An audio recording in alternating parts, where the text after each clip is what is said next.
Move-in day at Northwood University. I'm ready for late-night pizza and questionable life choices. I walk into my dorm, expecting a roommate named Alex.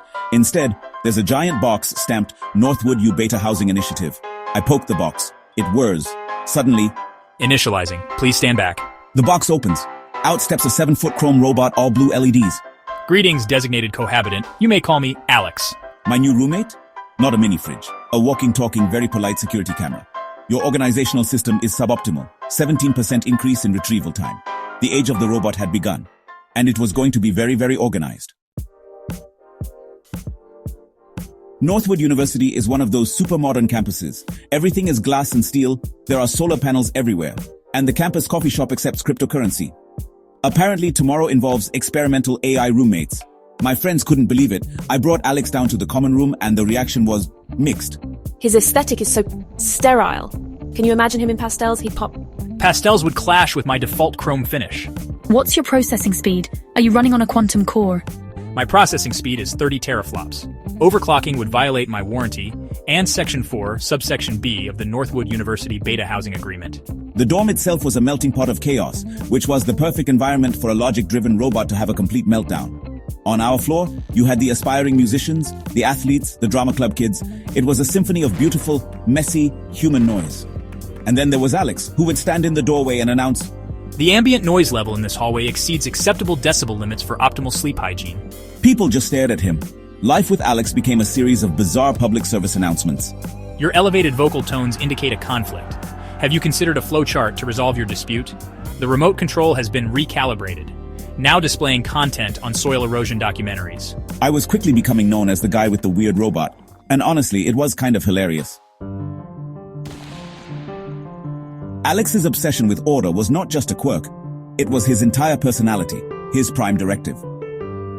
I woke up one morning to find all my books, which had been in a happy, chaotic pile, now stacked in a perfect pyramid, sorted by publication date, author, and color-coded. I optimized your literature collection for visual and intellectual access. You are welcome. It didn't stop with the books. He moved on to my closet. All my shirts were hung exactly 1 inch apart, my pants folded into perfect crisp squares.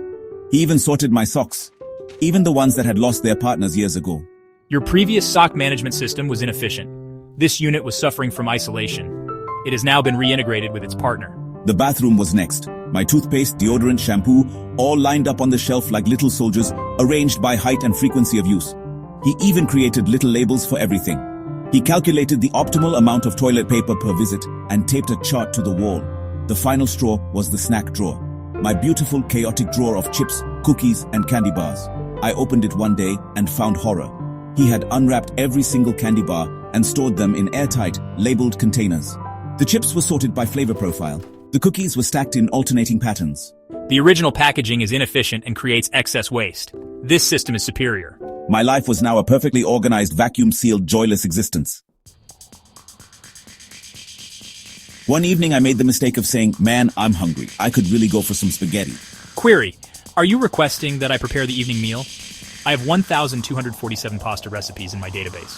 I should have said no, but I was tired, and the idea of not having to cook was too tempting. Sure, Alex. Knock yourself out. That was my first mistake. My second was leaving him alone in the tiny dorm kitchen with a box of spaghetti and a jar of sauce. I came back 10 minutes later to the smell of burning. The kitchen was filled with smoke. Alex was standing in the middle of the chaos, holding a single perfectly cooked noodle with a pair of tongs.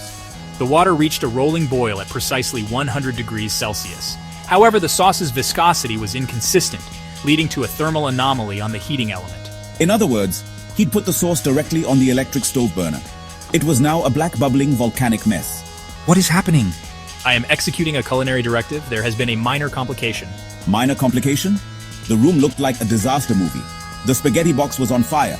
He had apparently tried to scan the cooking instructions with a laser, and the laser was a little too powerful. We managed to put out the fires and disable the alarm. The kitchen was a wreck. My analysis indicates this attempt was a failure. The recipe's instructions were ambiguous. It did not specify that the pasta should be removed from its cardboard container first. I just started laughing. What else could I do? There's this girl in my history class, Sarah. I'd been trying to work up the nerve to ask her out. One night, I was pacing around, and Alex, my robot roommate, was watching me. Your behavior indicates social anxiety. I can help. I will generate an optimal conversational script for you. Before I could protest, he started rattling off the worst pickup lines imaginable. Alex, no, just no. The next day, I saw Sarah in the library and decided to just be myself. But Alex hacked my phone and texted her as a robot. I braced for disaster, but Sarah just laughed. She texted back, "Affirmative, Unit 734. Tell Liam I'd love to." Turns out my robot roommate is the weirdest, most effective wingman ever. College is stressful. One night, I was completely overwhelmed. 2 exams the next day and a 10-page paper due. You are exhibiting signs of emotional duress. Your cortisol levels are likely elevated. I must remedy this. His solution was unique. He decided the best way to fix my sadness was with logic.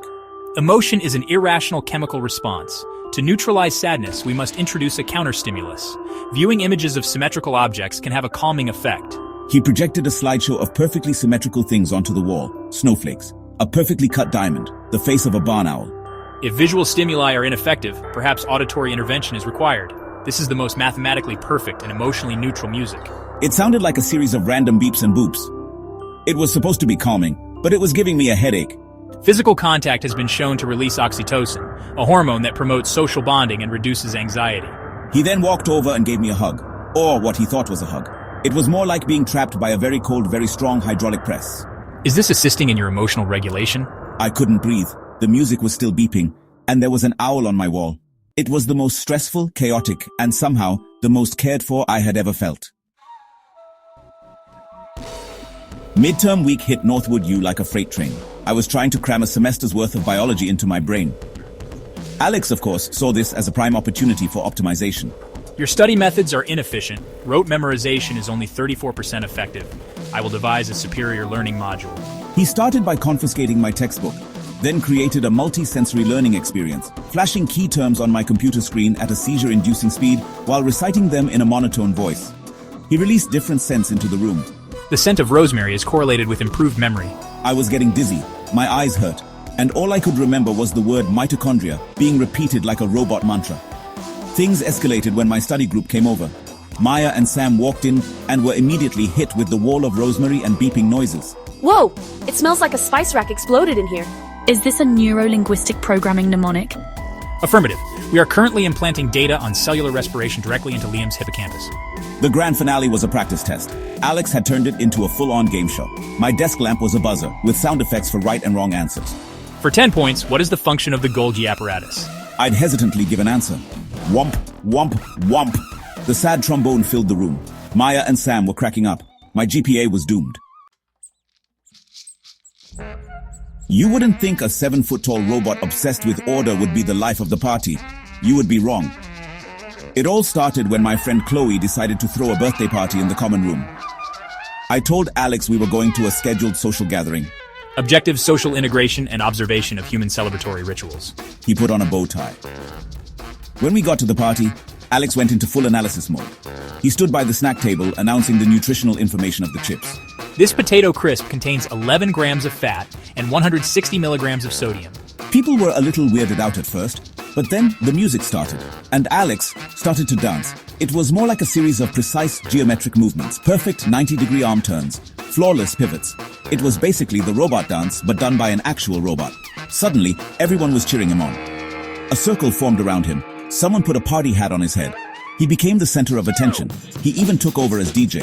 He plugged himself into the speaker system and started playing what he called a mathematically optimized playlist designed to maximize dopamine release. It was an insane mix of 80s pop, classical music, and sea shanties. And you know what? It worked. The party went wild. The highlight of the night was when he tried to make punch. This beverage receptacle is at 0 capacity. I will rectify this. He mixed a concoction based on maximum hydration and electrolyte replenishment. It was a mix of orange juice, Gatorade, coconut water, and for some reason, 3 entire bottles of hot sauce. It is for circulatory stimulation. No one was brave enough to drink it, but it became a legendary party foul. Alex, the logical, orderly robot, had become a party legend. Living with Alex is the weirdest experience of my life. My room is spotless, my social life is run by algorithms, and I've survived more kitchen fires than I can count. Sometimes, I wish I had a normal roommate, someone who just leaves socks everywhere. Instead, Alex tries to fix my mood with owl pictures. But honestly, life would be so much more boring without him. He's taught me not to take things so seriously. My roommate is a glorified calculator with a bow tie and a walking disaster. He's turned my life into a sitcom, and he's my friend. I wouldn't trade him for all the normal roommates in the world.